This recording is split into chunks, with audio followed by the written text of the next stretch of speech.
When Colorado's wealthiest silver mine owner desperately seeks a bride to secure his legacy, he receives a stunning nurse from Chicago who seems perfect in every way. But she's hiding a devastating secret. She has a rare blood disease, giving her only 1 year to live, and she chose him because she wanted to experience true love before death claims her. Now the billionaire who has everything must face the one thing his money can't buy: time. This is a story where love races against death, where every moment becomes precious, and where the greatest fortune isn't silver, but the fleeting seconds with someone worth dying for. Hit that like button and subscribe to witness whether billions can buy a miracle or if love itself is miracle enough. Billionaire's beautiful bride has 1 year to live, but he'll spend everything to save her. Marcus Sterling stood in the heart of the blessed fortune mine 3,000 feet below the Colorado mountains, watching as men extract silver from veins that seemed endless. At 42, he owned 17 mines across 3 states, controlled enough precious metal to influence global markets, and had the kind of fortune that made him both powerful and profoundly alone. The silver had given him everything except the one thing that mattered: someone to share it with before time ran out. The irony wasn't lost on him. All that wealth in his own heart was failing, a genetic condition that gave him perhaps 5 years, 10 if he was lucky. His doctors recommended less stress, marriage stability. Marcus had laughed at that. Marriage to secure a legacy when he might not live to see it flourish. But loneliness was its own kind of dying, so he'd placed the advertisement: successful mine owner seeks compassionate woman for marriage. Medical background preferred. Must understand that life's value isn't measured in years, but moments. That last line had been impulsive too, revealing, but it had brought him Catherine Walsh. Her letter had been different from the others. I'm a nurse from Chicago, 28 years old with extensive experience in terminal care. I understand more than most that time is not promised, but stolen from death in small victories. I seek not wealth but meaning, not security but significance. Perhaps we could steal some time together. The photograph showed a woman of ethereal beauty, auburn hair like burnished copper green eyes that held both sorrow and determination, a smile that suggested she knew secrets about life that only came from proximity to death. Now she was arriving, and Marcus waited at the Denver station, wondering what kind of woman answered such an advertisement with poetry about mortality. When Catherine stepped off the train, Marcus felt his damaged heart skip in a way that had nothing to do with disease. She was more luminous in person, though he noticed the careful way she moved, the slight pallor beneath her natural color, the way she gripped the handrail as if the world might spin away. "Mr. Sterling," her voice was warm, honey over hidden thorns. "Miss Walsh, you look. Are you well? The altitude can be difficult." She smiled, and he saw she knew he'd noticed her fragility. "I'm perfectly well for someone who's dying, but then aren't we all by him?" That's a dark way to begin an acquaintance. "I prefer honest to optimistic." "Don't you?" Marcus studied her, this woman who spoke of death like an old friend. "Yes, I do."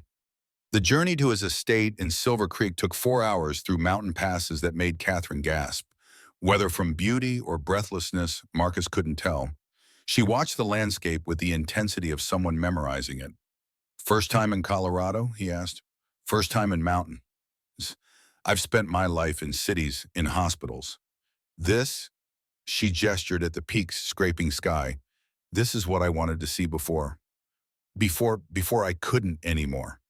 The Sterling estate was a testament to mining wealth. A 30-room mansion built from local stone and imported marble, surrounded by gardens that bloomed despite the altitude. But Catherine's eyes went to the small cemetery on the hill where Marcus's parents and siblings lay. "You've lost people," she observed. "Everyone, parents to influenza, brother to a mine-collapsed sister in childbirth. I'm the last Sterling." "That must be lonely." "It is, though I suspect you understand loneliness too." "I understand it intimately. When you work with the dying, you learn that everyone dies alone, no matter who surrounds them." Cheerful thought, but also liberating. If we die alone regardless, then the point isn't to avoid solitude, but to make the journey toward it meaningful. They entered the mansion, Mrs. Hartley, his housekeeper, fussing over Catherine immediately.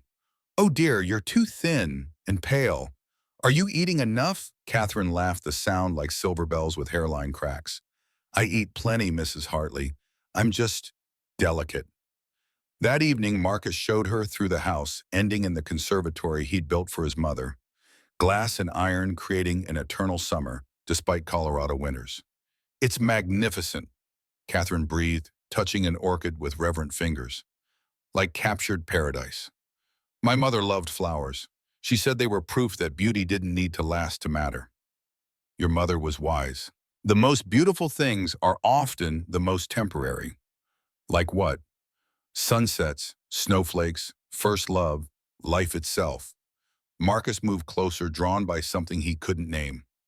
You speak as someone intimate with endings. We're all intimate with endings, Marcus. Some of us just acknowledge it sooner. Why did you really answer my advertisement?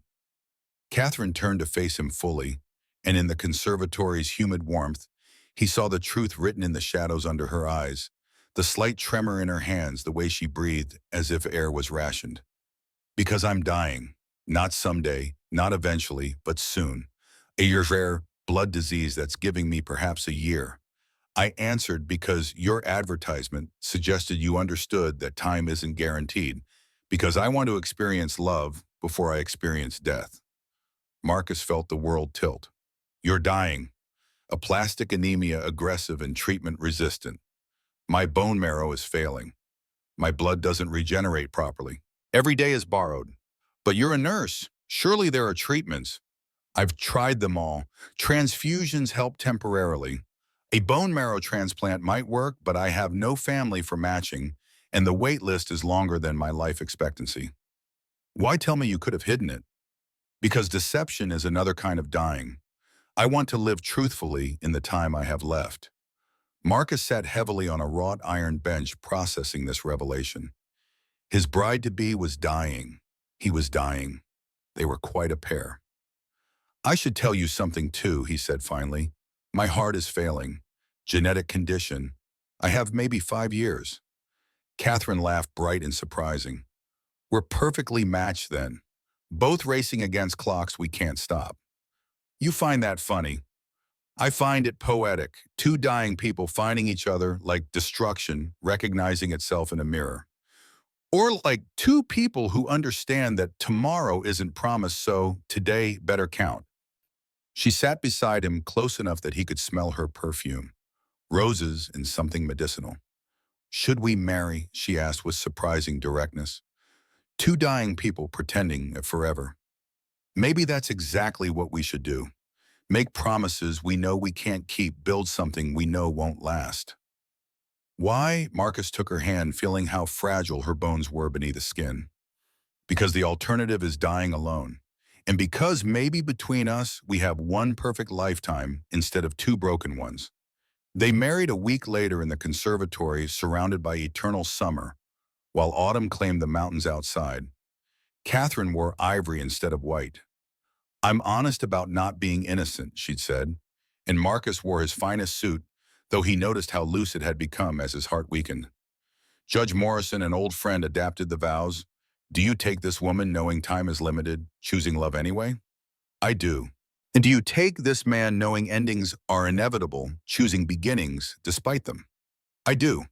They kissed gentle and sweet, two people handling each other like spun glass. The wedding night was spent not in passion, but in truth. They sat before the fire sharing their medical histories like other couples shared dreams. I was diagnosed at 25, Catherine said. Just finished nursing school, ready to save the world.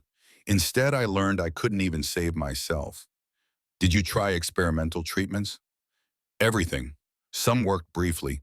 Hope is almost crueler than despair because it makes you believe in futures that don't exist. But you're still fighting. No, I stopped fighting, now I'm just living. There's a difference. Marcus pulled out a ledger showing her his accounts. I have $40 million. Every cent is yours to find treatment. Marcus, I'm serious. What good is wealth if it can't buy time? Because time can't be bought, only borrowed. And I'd rather borrow it for living than spend it chasing cures that don't exist. There must be something. There is, a bone marrow transplant from a perfect match. But the odds of finding one are astronomical. and the procedure might kill me faster than the disease. We'll search globally. Money can car, money can't manufacture matching bone marrow, but thank you for wanting to save me. Someone should have saved you long ago. Someone is. You're saving me from dying alone and unloved. That's worth more than a cure. They settled into an unexpected rhythm. Marcus reduced his mine operations, delegating to focus on Catherine. She insisted on maintaining normalcy, managing the household, planning social events, living as if they had decades instead of months. But signs of her decline were everywhere. The bruises that appeared without cause and lingered for weeks. The nosebleeds that required medical intervention. The exhaustion that claimed her earlier each day. We should travel, Marcus suggested one morning, finding her pale and breathless after simply dressing. See the world while you can. I don't want to see the world. I want to see you. Every day, every moment. You're my world now. Catherine Bibayame. No, listen. I could spend my last months chasing experiences, checking boxes on some cosmic list, or I could spend them here with you, making ordinary moments sacred. I choose the latter. Marcus hired the best hematologist in the country, Dr. Samuel Brennan, who reviewed Catherine's case with growing frustration. She's right. Without a bone marrow match, she has perhaps 8 months. With transfusions and support, maybe a year. Then find a match. Mr. Sterling, we've checked the national registry. No matches. We could check internationally, but do it. Check everywhere. Test everyone. That would cost. I don't care what it, Mom. Dr. Brennan studied Marcus with professional curiosity. You love her. I've known her 3 weeks. That doesn't answer my question. Marcus looked toward the conservatory where Catherine tended orchids, each movement careful and precious. Yes, I love her. It's insane. I'm dying myself. She's dying faster, and I've never loved anyone more. Perhaps because you are both dying. Nothing clarifies love like mortality. As autumn turned to winter, Catherine's condition worsened. She needed transfusions weekly, then twice weekly.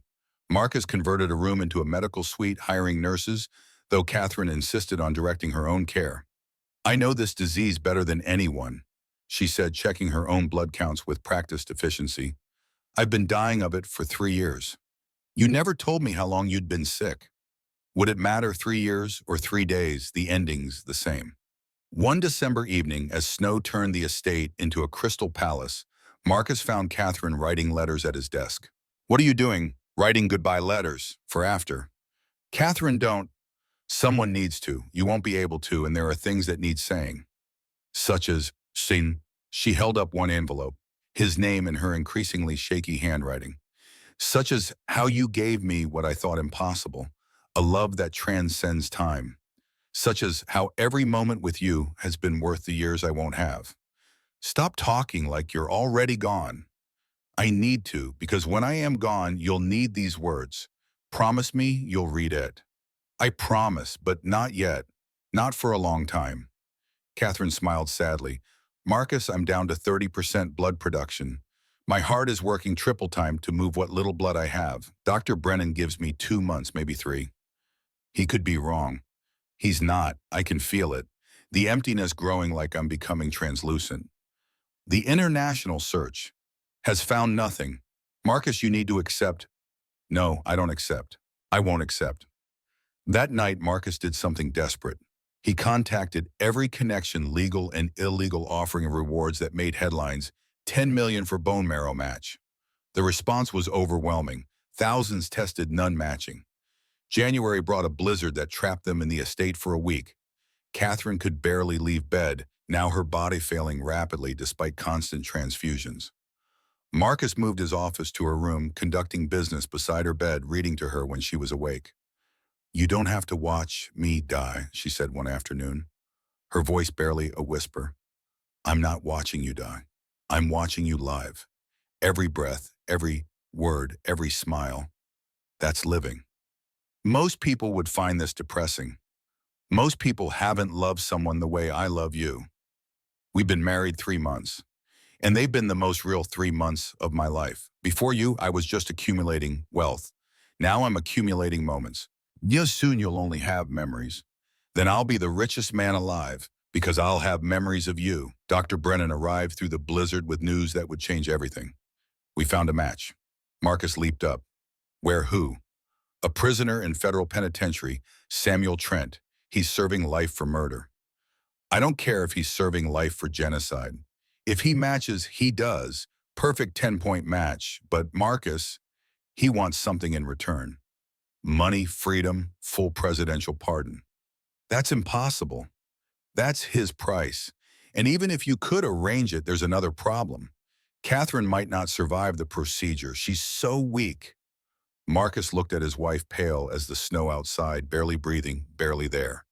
Catherine, did you hear? She opened her eyes with effort. I heard. We could try. A presidential pardon. Marcus, be realistic. I know the president. I funded his campaign. You can't buy a pardon for a murderer. Watch me. What followed was 48 hours of the most intense negotiations of Marcus's life. He called every political favor, offered donations that bordered on bribes, and finally desperately offered something more valuable than money: the mineral rights to 3 of his mines worth hundreds of millions to the federal government. The pardon came through at dawn on the 3rd day. Samuel Trent was transported to Denver under heavy guard. He was younger than expected, 35, with intelligent eyes that seemed amused by the situation. So I'm saving a dying woman to save myself, he said, meeting Marcus. There's poetry in that. There's justice in that. You took a life, now you're saving one. And if she dies anyway, then at least we tried. You're not doing anything but writing checks. I'm watching the woman I love suffer for a chance at life. That's everything. The procedure was scheduled immediately. Catherine was prepared, though. Dr. Brennan was honest about her chances. 30%, maybe 40 if we're lucky. I'll take those odds, Catherine whispered. Why? Marcus asked. Why risk dying faster for such small odds? Because you fought for this. Because you moved heaven and earth for me. Because dying trying is better than dying surrendering. Catherine, and because I want to live. For the first time in 3 years, I want to live. You gave me that. You made life worth fighting for again. The procedure took 12 hours. Marcus paced the hospital corridors like a caged animal, his own weak heart protesting the stress. Mrs. Hartley brought food he couldn't eat. Dr. Brennan provided updates that meant nothing. Stable progressing, complications managing. Finally, near midnight, Brennan emerged. She survived the procedure. Now we wait. If her body accepts the marrow, if it begins producing blood, if her organs haven't been damaged by the prolonged anemia, lots of ifs. But she's alive. She's alive.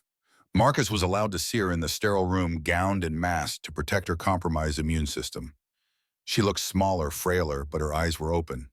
You did it, she whispered through the glass. We did it.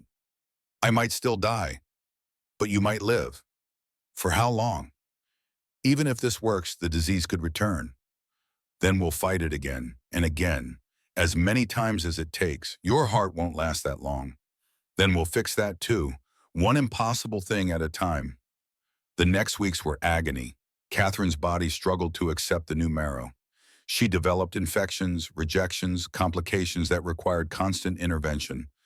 Marcus never left the hospital, conducting business from her bedside, sleeping in chairs, fighting his own failing body to be present for hers. Slowly, miraculously, her blood counts began to rise. 5%, 10, 20. It's working, Dr. Brennan said, disbelief in his voice. Her body is accepting the transplant. By March, Catherine could sit up. By April, walk. By May, she returned to the estate still weak, but undeniably alive. You saved me, she said, standing in the conservatory where they'd married. You saved yourself. I just provided resources. No, you provided reason.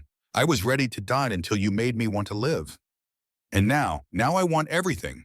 Years, decades, children, growing old. All of it. My heart. We'll fix that too. There are treatments, transplants. We'll fight for you the way you fought for me. That's not how I planned this. I was supposed to watch you live, then die quietly. Plans change. Love changes them. We have a second chance, Marcus, both of us. They stood in the conservatory, surrounded by eternal summer, 2 people who'd been dying, now contemplating living. The odds, Marcus began, were worse for me, and look what happened. This could all end tomorrow, which is why we need to live today. 2 years later, Marcus underwent successful heart surgery, not a transplant, but a revolutionary procedure that repaired the genetic damage. Catherine's blood disease remained in remission, though they knew it could return. They had a daughter against all medical advice. Hope Catherine Sterling, born healthy despite the odds. "We're living on borrowed time," Marcus said, holding his daughter while Catherine rested. "All time is borrowed," Catherine replied. "We just know who we're borrowing from."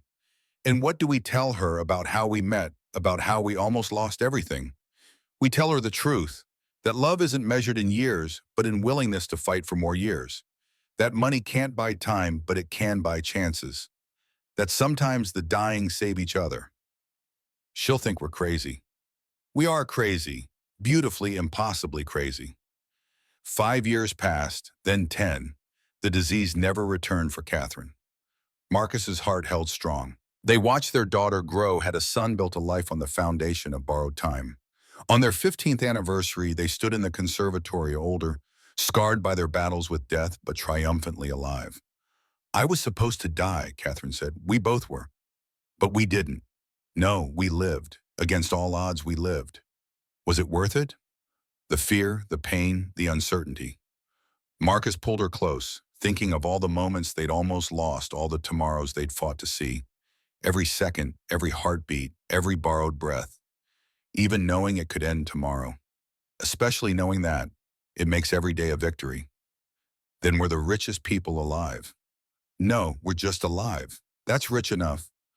Outside the conservatory, snow began to fall, each flake unique and temporary, beautiful in its brevity.